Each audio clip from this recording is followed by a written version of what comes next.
The Swiss post office robbery. I worked at a post office in Switzerland back in 2010. It wasn't just any post office. This one housed a huge vault where we stored millions of Swiss francs for large financial transactions.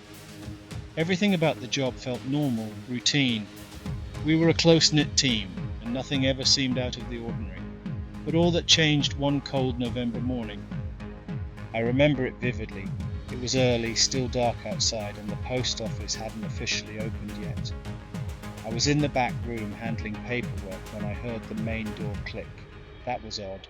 The post office didn't open for another hour, and no one was supposed to have access at that time. I assumed it was one of my colleagues, so I ignored it and kept working. Moments later, I heard heavy footsteps approaching. I glanced up just in time to see a man in a black ski mask. He was holding a gun, and everything in me froze. He didn't say a word at first, just looked at me with cold, dead eyes. Then, with a thick accent, he ordered me to get up. My heart was pounding, and all I could think about was how quickly my life could end if I made the wrong move. He forced me to open the vault. I'd seen movies where vaults had elaborate security systems, but in reality, it was disturbingly easy. We had codes and keys, and he seemed to know everything about how the system worked. Someone had tipped him off. This wasn't a random robbery, it was carefully planned.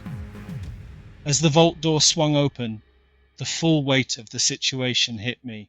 Inside were stacks of money, more than I had ever seen in my life. The robber's eyes gleamed as he stuffed the bills into a duffel bag. But then, something even more disturbing happened. From the corner of the vault, another figure emerged, someone I didn't recognize. The new figure was another man, dressed similarly to the first, but there was something off about him. He didn't seem real. His face was pale, almost ghostly, and his movements were unnatural. I swear his feet didn't touch the ground as he approached. At first I thought it was just my fear playing tricks on me, but when I looked at the robber, he was backing away in sheer terror. This wasn't part of the plan. The ghostly figure raised a hand and the robber crumpled to the floor, clutching his chest. I don't know how to explain it, but it was as if the life had been sucked out of him.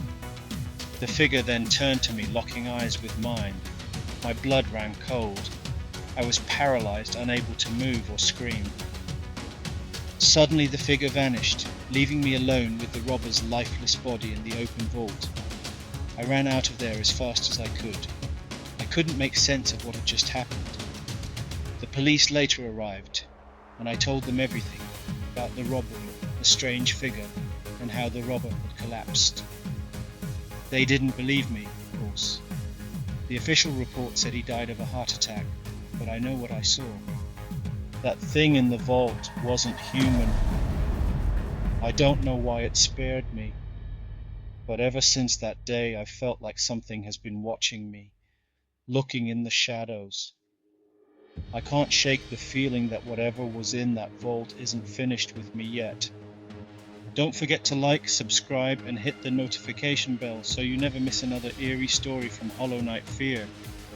Your support helps keep these real-life horrors coming. Stay tuned for more chilling content.